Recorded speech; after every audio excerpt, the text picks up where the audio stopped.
스페인, 영국, 프랑스, 유럽에서는 기온이 42도까지 올라서 폭염경보가 내려지고 가뭄까지 이어지고 있습니다. 아시아는 폭우로 홍역을 치르고 있고요.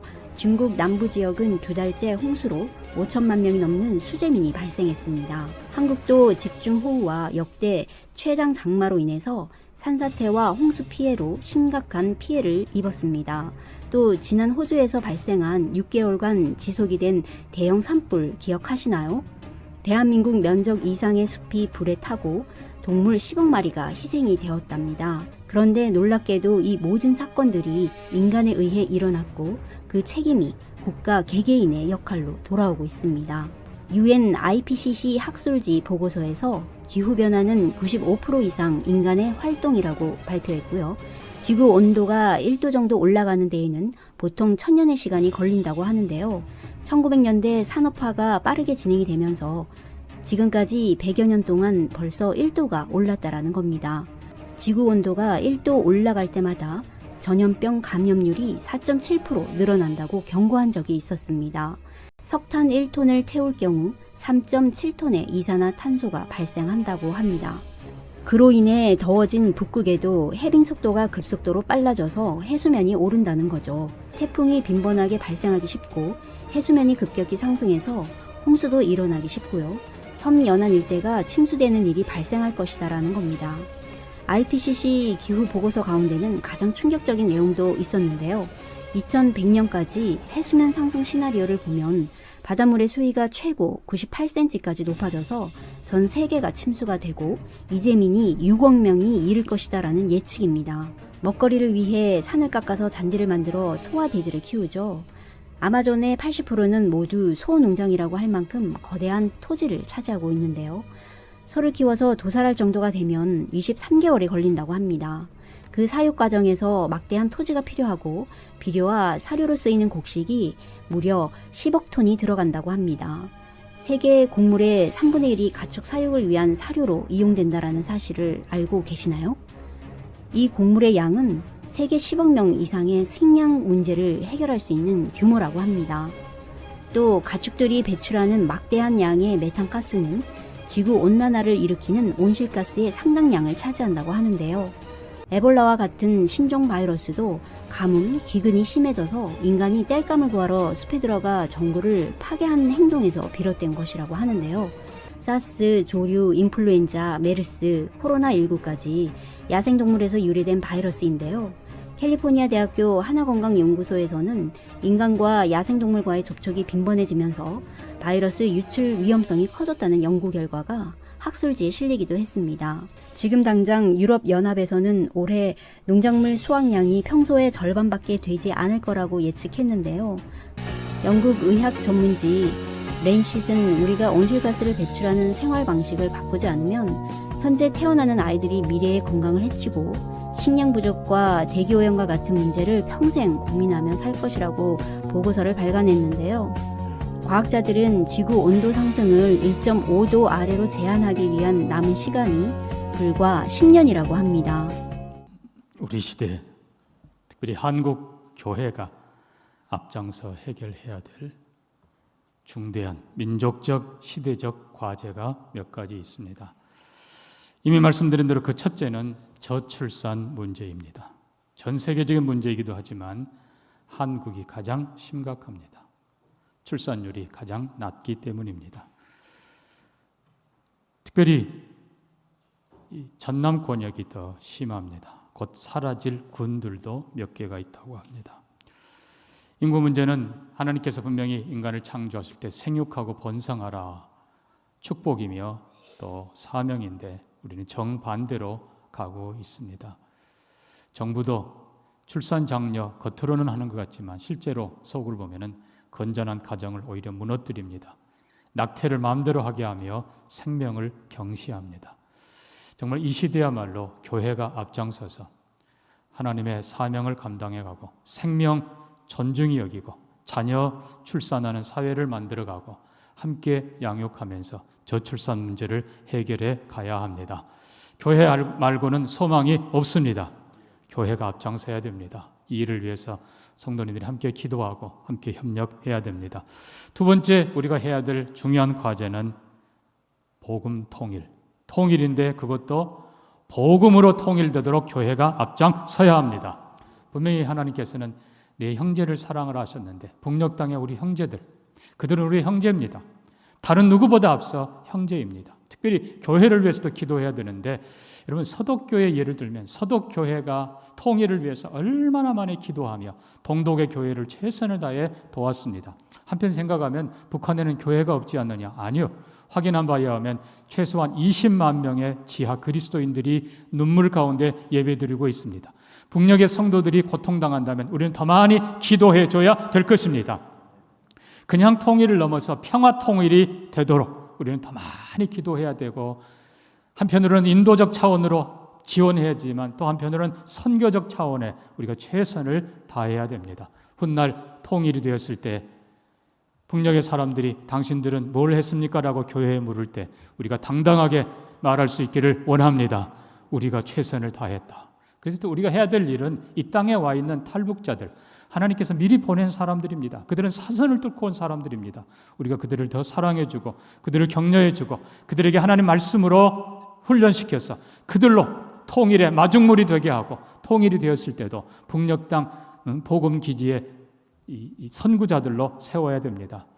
남북 통일, 평화 통일 넘어서 복음 통일 되도록 최선을 다하는 우리 한국교회 되기를 소망합니다. 세 번째 우리가 해야 될 시급한 문제는 국내에 와 있는 다민족 선교입니다. 한편으로 생각하면 이거는 선교적 일이라고 보지만은 그 이상입니다. 이제 한국 사회는 다민족을 넘어서 다문화 그리고 다종교로 가는 그런 과정에 있습니다. 여러분 중요한 것은 이 사람들을 단순하게 그냥 돈 벌러 온 사람들 그 정도가 아니에요. 하나님이 보낸 사람들입니다. 자, 중요한 것은 이 260만 현재 와 있는 국내 다민족 중에 120만 명이 중국 사람들입니다. 그리고 그 나머지의 3분의 1이 무슬림, 이슬람들입니다. 여러분 중요한 것은 이 이슬람이 세력을 잡기 시작하면 그 사회는 비참해집니다. 여러분 알다시피 이슬람은 인권사회가 아닙니다. 이슬람은 철저히 평화가 아니라 복종을 강조합니다. 아이는 부모에게, 여자는 남자에게, 그리고 남자는 신에게 철저히 복종하라는 거예요. 인권 없습니다. 여러분 아는 것처럼 거기는 내 여자를 공식적으로 거느릴 수 있어요. 가정이 파괴됩니다. 건전한 가정 파괴돼요. 그리고 아예 이 이슬람은 가르침 자체가 이슬람 아닌 자들은 죽여도 좋다고 가르칩니다. 여러분 얼마나 무서운 반사회, 반가정, 파괴적인지 모릅니다. 문제는 교회가 그 사람들을 두려워하는 것이 아니라 하나님께서 보낸 사람들로 알고 먼저 복음 전하고 그들로 하여금 하나님의 사람 되게 하고 우리가 이 땅을 건전하게 건강한 가정 그리고 평화의 사회로 만들어 가야 합니다. 교회가 앞장서야 돼요. 교회가. 저는 이미 보았지 않습니까? 토론토에 있을 때 여러분 많은 이슬람들을 봅니다. 그들이 수가 적을 때는 굉장히 협력하는 것 같고 그렇습니다. 수가 어느 정도 넘어가면 고집 부리기 시작합니다. 그들의 법은요, 자기들 법이 종교가 국가보다 더 위에요. 그리고 끝까지 그들은 고집을 해서 자기들 권리를 찾아냅니다. 한 예를 들면 원래 여러분 학생들이 총기 가지고 다닐 수 없지 않습니까? 무기, 칼 가지고 다닐 수 없잖아요. 그러나 그 아이들은 버젓이 이 반달처럼 생긴 칼을 차고 다녀요. 자기들 문화라는 거예요. 자기들 종교적 관습이라는 거예요. 그런 사회가 될 수밖에 없는 겁니다. 교회가 단순하게 선교를 넘어서서 정말 이 대한민국 사회를 건강한 사회, 건전한 사회, 평화의 사회를 만들기 위해서 우리가 해야 될 일입니다. 다문화 민족, 이 다민족 선교에 여러분 최선을 다해서 기도하고 협력해 주시기를 부탁합니다. 네 번째 가장 중요한 것, 그것은 우리가 서서히 이제는 느끼는데 아예 이제는 심각하게 느끼고 있습니다. 그것이 바로 기후 문제, 환경 문제입니다. 안타깝게도 불교 그러면은 그냥 친자연 종교로 다 인식이 되어 있습니다. 왜냐하면 산속에 가 있으니까. 원래는 그렇지 않았어요. 쫓겨나서 산속에 가 있는 건데 그걸 다 헐어내고 집 짓고 별짓 다 하는데도 불구하고 숲속에 있으니까 불교는 자연 친화해가지고 무조건 정부에서 그냥 자연, 문화 그러면 막 돈 대주고 해주는 거예요. 이걸 눈치채고 캐톨릭에서는 상당히 오래전에 몇십 년 전에 이미 이런 발표를 했습니다. 우리의 환경은 우리와 함께하는 누이다. 지구는 우리를 품고 살려주는 어머니다. 이렇게 가르치면서 아예 천주교에서는 마치 자기들이 그냥 친환경, 친자연인 것처럼 이렇게 교육을 시키고 세뇌를 해왔습니다. 예, 상당히 유익한 건 사실이죠. 결과는 이제는 개신교만 남은 겁니다. 여러분 실제로 사실이에요. 19세기 그리고 20세기에 오면서 자연을 죄송한 표현입니다만 파괴하는 데 앞장서고 정복하는 데 앞장서고 산업혁명이라는 이유로 이 온 자연을 뒤바꿔 놓은 이게 실은 개신교가 한 일이에요. 개신교 국가가 한 일이고 그 배후에 개신교의 잘못된 신앙 해석이 있었다는 것입니다. 이제 우리가 책임져야 돼요. 그 산업혁명의 폐해, 인간 욕심의 폐해, 잘 살아보자는 이 폐해, 이 모든 것의 결과가 얼마나 비참한가를 우리가 바로 깨닫고 지금이라도 친환경, 친자연, 정말 건강하고 안전한 세상을 만들고 우리가 누릴 뿐만 아니라 우리 자녀들에게 물려주기를 원합니다. 지난 5월 14일 전남대 종교문화연구소에서 아주 의미 있는 학술대회를 했습니다. 지난번도 참 좋은 제목으로 했습니다만 이번에도 기후위기 시대의 종교의 역할이라는 제목으로 학술대회를 했습니다. 요지는 이렇습니다. 자연에 대한 우리의 태도를 근본적으로 바꿔야 된다는 것입니다. 우리는 자연의 소유자가 아니라 우리는 관리자다. 그래서 한국교회가 피조물에 대해서 군주적 지배의식을 버리고 동등한 피조물로서 자연을 사랑하고 기후, 환경, 치유에 앞장서야 된다. 중요한 건 시간이 많이 없다는 것입니다. 우리가 지금 하지 않으면 회복할 수가 없어요. 여러분 영상 보는 것처럼 기껏해야 7년, 아니 그 더 짧을 수도 있습니다. 지금 우리가 바로 세상을, 자연을, 만물을 바로 관리하고 바로 세워야 됩니다. 다른 것들도 마찬가지입니다. 인구 절벽도 곧 찾아오게 될 것입니다. 우리가 이 문제도 빨리 해결해야 됩니다. 남북 통일도 우리가 지금 기도하고 지금 그들을 위해 헌신하지 않으면 나중에는 한국교회가 설 자리가 없어요. 자, 그래서 오늘은 특별히 우리가 하나님이 창조한 세계, 성경을 통해 다시 한번 바른 이해 갖기를 원하고 하나님을 사랑하는 마음으로 사람, 생명을 사랑하고 또한 같은 마음으로 자연을 사랑하는 우리가 되기를 바랍니다. 그래서 하나님이 창조한 세계의 근본 원리를 우리가 다시 한번 볼 필요가 있습니다. 우리가 아는 대로 창세기 1장 1절에 하나님이 선언하십니다. 태초에 하나님이 천지를 창조하시니라. 근데 우리말은 그냥 천지라고 그냥 너무 간단하게 지나가 버리는데 히브리어 원문과 영어 성경에도 heavens and the earth라고 되어 있어요. 오히려 이 지구는 단수로 되어 있고 앞에 있는 하늘은 복수로 되어 있습니다. 물론 한편으로는 어떤 사람은 존엄의 복수라고도 하고 또 실제로 어떤 사람은 스카이, 유니버스 그리고 헤븐이라고 나누기도 하지만 가장 중요한 건 이 헤븐이라는 용어가 영적 실체라는 것입니다. 여러분 중요한 것은 하나님은 영이십니다.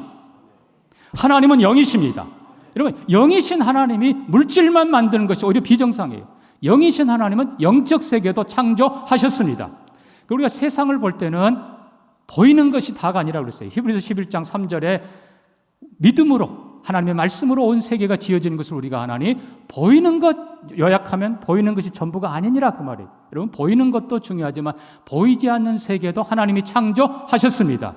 영적 세계를 우리 더 민감하게 봐야 되는 것입니다. 영적 세계가 왜 중요한가? 여러분 그것이 바로 본질이기 때문에 그렇습니다. 자, 우리는 하나님이 맨 처음에 시간을 창조한 것을 믿습니다. 태초에라는 말은 그냥 우연히 시작된 태초가 아니라 하나님이 시간을 시작하셨다는 의미입니다. 시간을 하나님이 창조하셨습니다. 그러면 여러분 시간이 창조됐다는 건 시간은 뭘로부터 옵니까? 영원으로부터 오는 것입니다. 그래서 시간이 있다는 것은 영원이 있다는 것입니다. 생명도 마찬가지입니다. 인간이 아무리 별짓 다 해도 생명을 만들어낼 수 없어요. 생명은 생명으로부터 옵니다. 중요한 것은 우리에게 생명이 있다는 것은 또한 영원한 생명으로부터 왔다는 것이고 하나님은 영원한 생명이십니다. 우리가 하나님의 창조를 믿을 때 하나님의 영이시다 그러면 영적 세계를 당연히 믿어야 되는 것이고 우리가 시간을 누리고 있지만은 피조물이기 때문에 하나님은 영원하시다. 영원을 우리는 또한 믿게 되는 것입니다. 마찬가지로 생명도 우리에게 생명이 있다는 것은 생명의 근원 자체인 영원한 생명이 있다는 것을 알게 되는 것입니다. 인간도 마찬가지예요. 여러분 우리 인간이 얼마나 신비한지 모릅니다. 우리 인간의 이 신비한 모습들을 보면서 우리 인간을 지으신 창조주가 계신다는 것을 알게 됩니다. 그래서 우리가 자연을 통해서 자연 그것만 보지 말고 그걸 지으신 창조하신 하나님을 볼 줄 아는 사람들 되기를 바랍니다. 로마서 1장에서도 하나님이 지은 만물에 그분의 신성과 지혜가 보인다고 그랬어요. 여러분, 만물 하나하나 보면서 얼마나 오묘하고 얼마나 아름답고 얼마나 신비한지, 결국은 창조주가 계신다는 거예요. 그걸 디자인한 분이 계시고 펼친 진선미를 하는 하나님이 계신다는 거예요. 그래서 우리가 자연 만물을 보면서 먼저는 창조주 하나님을 기억하는 우리가 되기를 바랍니다. 한 걸음 더 나가서 언제나 영원한 세계가 함께 있다는 것을 기억하길 바랍니다. 그래서 우리가 물질만 바라보면 안 돼요. 이 물질은 예를 들어 어머니가 식사 한 끼 해주면 그냥 뭐 밥 한 끼가 아니라 거기에 어머니의 뭐가 들어있어요? 사랑이 들어있는 거예요. 그래서 결론으로 말하면 그거를 무시하는 거는 어머니의 사랑을 무시하는 거예요. 그 밥 한 끼보다 더 중요한 건 어머니 사랑 무시하는 거예요. 마찬가지로 하나님이 주신 모든 자연 만물, 그거 무시하는 것은 그걸 지으신, 그리고 우리에게 특별히 선물로 주신 하나님을 무시하는 것입니다. 그래서 모든 만물을 대할 때 창조주 하나님의 사랑과 지혜와 은혜를 기억하면서 존귀하게 여기는 우리가 되기를 바랍니다. 근데 특별히 우리가 인간을 창조한 것을 생각해 봅니다. 하나님께서 우리가 우리 모양, 우리 형상을 따라 사람을 만들고, 자, 먼저 우리가 여기에 두 단어를 쓴 걸 봅니다. 하나는 모양이라는 단어를 썼어요. shape입니다. 또 다른 단어는 이미지, 형상이라는 단어를 썼습니다. 대부분의 학자들은 이렇게 표현합니다. 모양은 말 그대로 겉으로 드러나는 것이다. 그리고 형상은 본질에 속한 것이다. 예. 아마 가장 좋은 해석 중에 하나일 겁니다. 중요한 건 이겁니다. 여러분, 우리의 모양은요, 보이는 모양, 이것이 모든 피조물 중에 최고입니다. 최고입니다. 자, 예를 들어 인간의 모습 생각해 보십시오. 만약에 인간이 동물처럼 그러고 다닌다. 그러면 이거는 존귀한 존재가 될 수가 없습니다. 근본적으로 식물은 머리를 땅에 박고 있습니다. 그리고 가지가 위로 가요.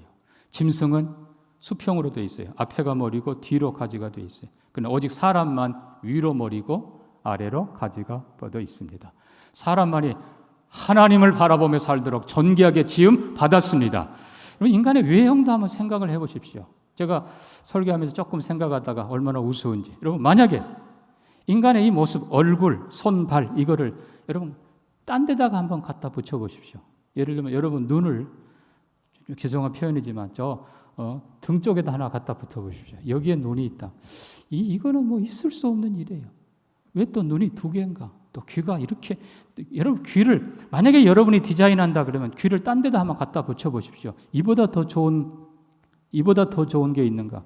현재 인간의 우리의 모습이 하나님이 주신 가장 지혜롭고 복된 모습인 줄로 믿습니다. 아니면 한번 해보세요.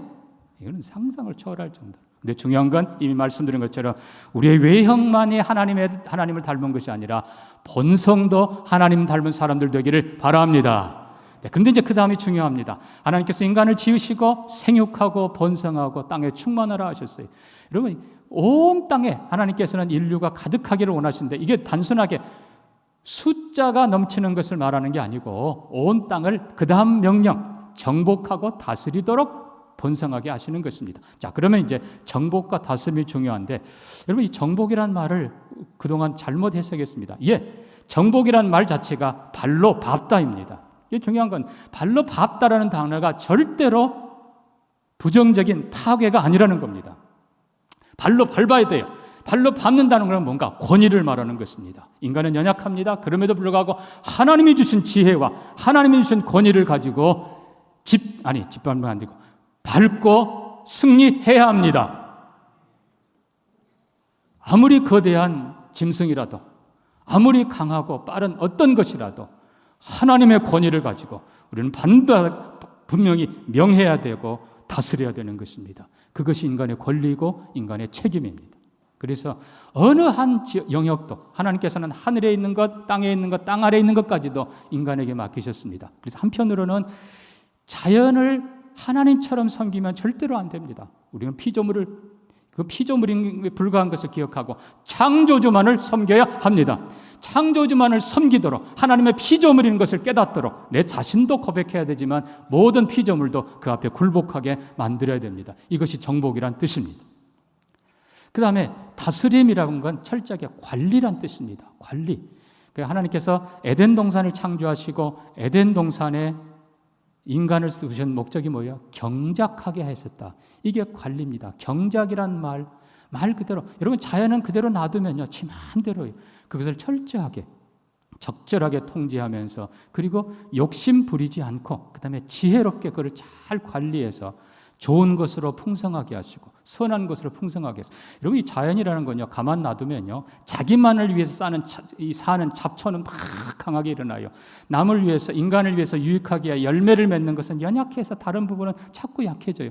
그러니까 우리가 연약한 건 잘 관리해서 열매를 더 풍성히 맺게 하고, 강한 것들은 적절히 좀 잡초 같은 거 통제를 해줄 필요가 없어요. 필요가 있어요. 완전히 없애는 거 아니에요. 적절하게 해야 됩니다. 그래서 이 정복과 관리, 에덴 동산을 잘 경작해서 하나님의 영광 드러내고 평화로운 나라를 만들고, 그리고 좋은 열매가 풍성하게 하는 것, 이것이 인간의 사명입니다. 자연에도 마찬가지입니다. 우리가 자연을 대할 때 그렇게 대할 수 있기를 바랍니다. 근데 더 중요한 건 한 가지 말씀이 있습니다. 하나님께서 이 땅에 있는 에덴 동산의 모든 것을, 열매를, 풀을 임으로 먹으라, 네 마음대로 먹으라 했어요. 마찬가지로 땅에 있는 모든 푸른 풀들이 네 식물이 되리라, 먹을 양식이 되리라 라고 말씀하셨습니다. 이 부분도 우리가 잘 기억해야 됩니다. 여러분, 양식은 뭡니까? 말 그대로 가장 깨끗하게 관리해서 먹어야 될 것이 양식입니다. 물을 마셔야 돼요. 그것들을 먹어야 돼요. 그래서 원래는 그냥 흐르는 물도 마실 만큼 깨끗하게 관리해야 되는 것입니다. 또 더 나아가서 열매도 그 어떤 것도 바로 먹을 수 있을 정도로 깨끗하게 관리해야 돼요. 그것이 인간의 사명입니다. 근데 여기에 절대로 탐욕이 들어가서는 안 됩니다. 감사하게도 우리 한국인들은 참 아름다운 정서를 갖고 있습니다. 1960년에 한국을 방문했던 그 유명한 대지라는 소설을 썼던 펄벅 여사의 기록이 있습니다. 이 펄벅 여사가 남쪽 지방을 이렇게 쭉 여행을 하는데 어느 날 황혼역에 아주 인상 깊은 한 장면을 봅니다. 일을 마치고 농부가 지게짐을, 그리고 풀을 베서 한 짐을 지고, 그리고 뒤에 옆에 소달구지가 있고 또 소달구지에도 짐을 싣고 그리고 오는 모습을 물끄러미 보게 됩니다. 보면서 이상하다.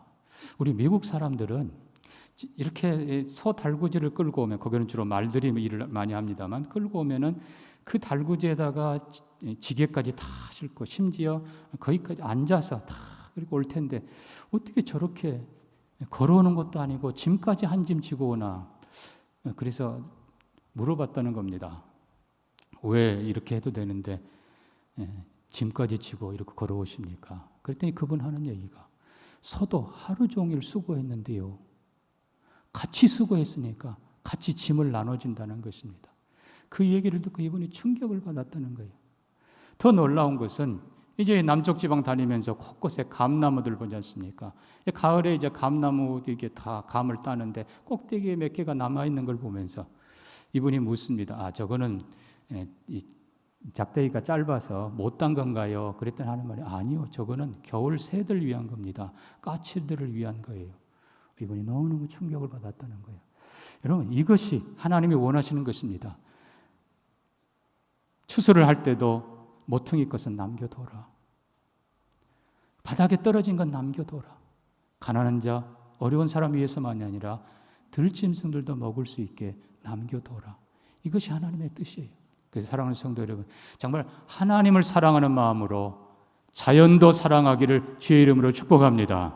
그래서 정말 이 자연, 하나님이 주신 선물이에요. 하나님의 형상, 하나님의 솜씨를 드러내는 것들이에요.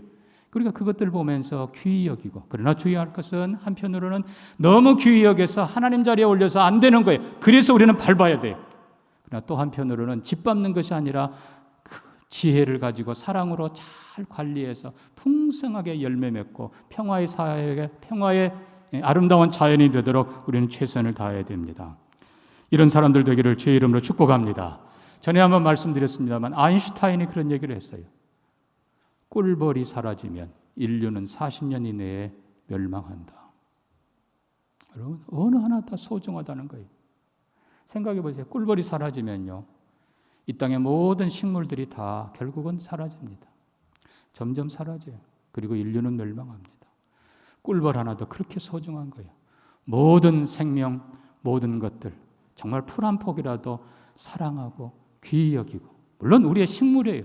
그러나 깨끗하게 관리할 줄 알고 하나님의 주신 선물로 알고 잘 사용하는 우리가 되기를 바랍니다.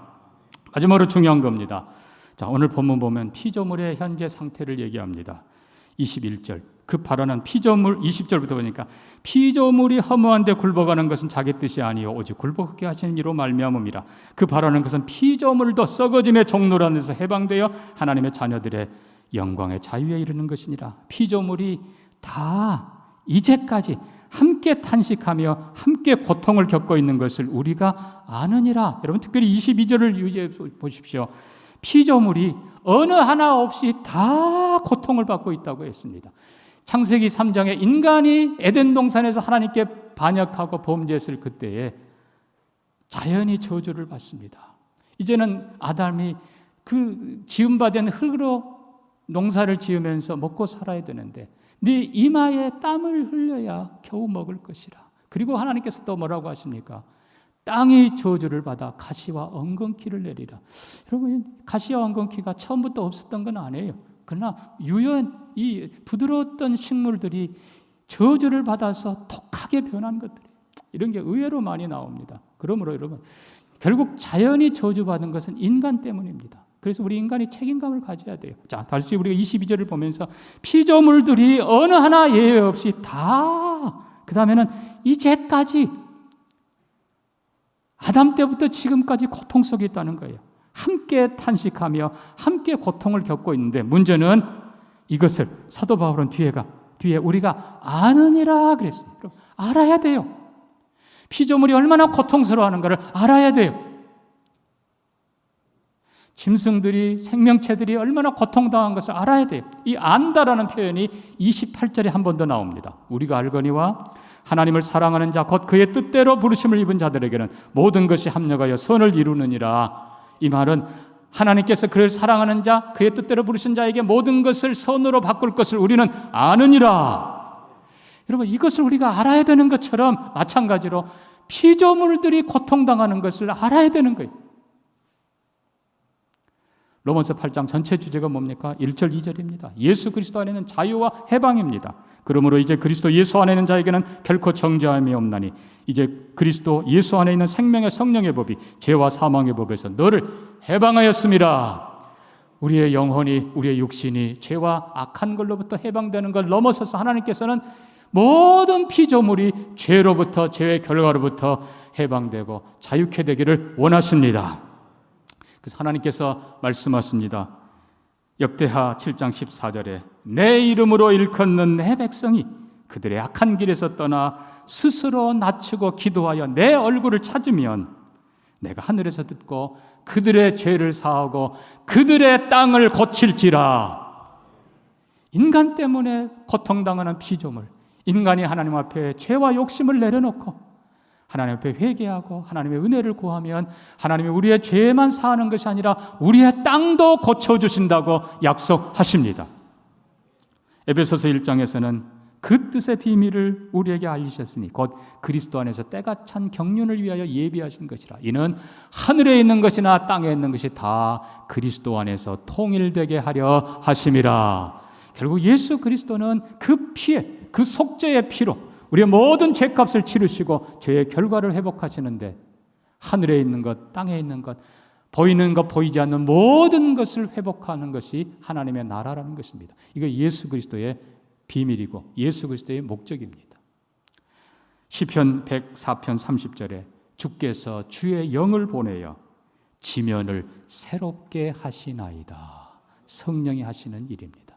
예, 지금도 하나님은 우리가 하나님 앞에 겸손하고 우리에게 주신 자연과 시간과 모든 것을 우리가 악하게 했었던 것을 회개하고 하나님 앞에 하나님 사랑하듯이 이웃 사랑하고 그리고 자연 사랑하는 삶으로 우리의 삶을 바꾸면 우리의 죄를 사하고 우리의 땅을 고치신다고 약속하십니다. 예수 그리스도의 속죄는 우리의 영혼만이 아니라 우리의 육신도 새롭게 하는 것처럼 우리의 사회, 우리와 함께하는 자연 만물도 새롭게 한다고 약속하십니다. 오늘도 성령이 도우십니다. 그러므로 사랑하는 성도 여러분, 다시 한번 우리는 우리 시대의 사명을 기억하면서 자, 첫째로 저출산 문제. 교회가 아니면 소망이 없습니다. 교회가 다시 한번 생명을 소중히 여기고 가정을 귀히 여기고 그리고 자녀를 출산하도록 격려해주고 그리고 양육하는 데 합력해서 이 땅에 나라가 견고히 있을 뿐만 아니라 교회가 견고히 서는 축복이 있기를 바랍니다. 남북 통일, 평화 통일 넘어서 복음 통일되도록 교회가 앞장서 희생해서 통일되었을 때 교회가 당당하게 민족을 이끌어가기를 소망합니다. 우리 주위에 와 있는 다민족들, 하나님이 보낸 사람들로 알고 우리가 그들을 사랑으로 대하고 우리가 그들을 복음 전해서 이 땅을, 이 사회를 정말 행복한 사회로 바꿔가기를 소망합니다. 마지막으로 우리가 자연, 우리가 더 사랑하고 하나님이 주신 모든 것 귀히 여기면서, 그렇다고 하나님 뜻처럼 해서는 안 된다고 그랬어요. 소중히 여기고 귀히 여기고, 그리고 여러분, 자연이 병들면 우리가 병드는 거예요. 자연이 파괴되면 우리가 파괴되는 거예요. 자연을 소중히 여기고 우리도 건강하게 그리고 행복한 삶을 살고 우리 자녀들에게 행복한 터전을 물려주는 우리 한국교회가 되기를 소망합니다. 말씀 기억하면서 같이 한번 기도합니다. 우리가 이 시대에 감당케 해 주옵소서.